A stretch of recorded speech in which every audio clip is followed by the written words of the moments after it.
Monday, the 6th of June. Klaksvik, Faroe Islands. And scenic cruising. Weather, partly clouded. Air temp, 16 degrees Celsius. Sea temp, 9 Celsius. Wind, southwest force 3, 7 to 10 knots. Distance 257 nautical miles traveled so far. Went to bows. Photographed coming into port. Then went and had breakfast. Went ashore. Caught shuttle to town. But unfortunately it was a religious holiday. And most of the shops were closed. Klaksvik is the second largest town of the Faroe Islands behind Tórshavn. The town is located on Borøy, which is one of the northernmost islands, the Noroya. The first settlement at Klaksvik dates back to Viking times, but it was not until the 20th century that the district merged to form a large, modern Faroese town that became a cultural and commercial centre for the Northern Isles and the Faroe Islands as a whole. Klaksvik is located between two inlets lying back to back. It has an important harbour with a fishing industry with a modern fishing fleet. Originally, four farms were located where Klaksvik is now. In time, they grew into 4 villages, Vigor, Merkjanøyri, Gerard and Uppsala, which finally merged to form the town of Klaksvik in 1938. Christianskirkjan the Christians Church is a modern church building in Klaksvik. It was consecrated in 1963. The architect was Peter Koch.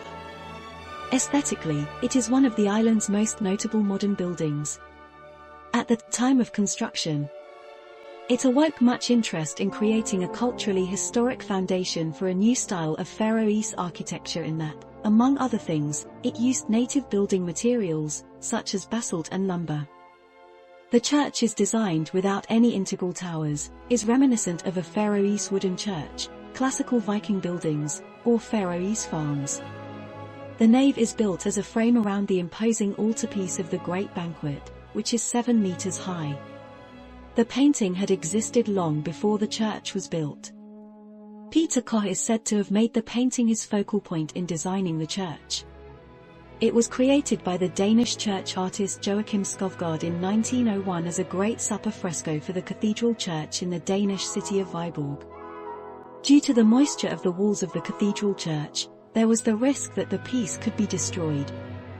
It was therefore put on canvas in 1910 by Italian experts and placed in the National Museum of Denmark so that it could later be made available to Koch.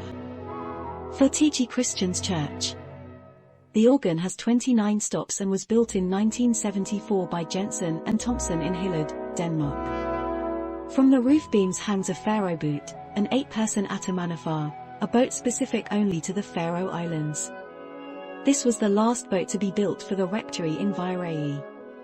The boat was sold to Fugloy in 1912 and was one of the boats which was out at sea on the day before Christmas in 1913 for fishing, on the calamitous day on which several boats went missing, including boats from Skar. All adult men from that village perished that night.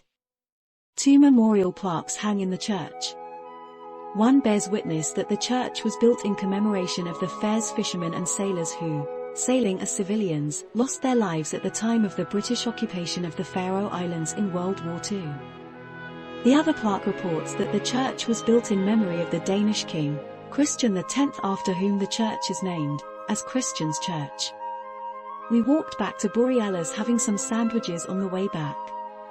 After leaving port we went scenic cruising. Cape Enneberg, Leviksfjord, and Djupin Vestmanna Cliff Streymoyga Sadalu, Mykins.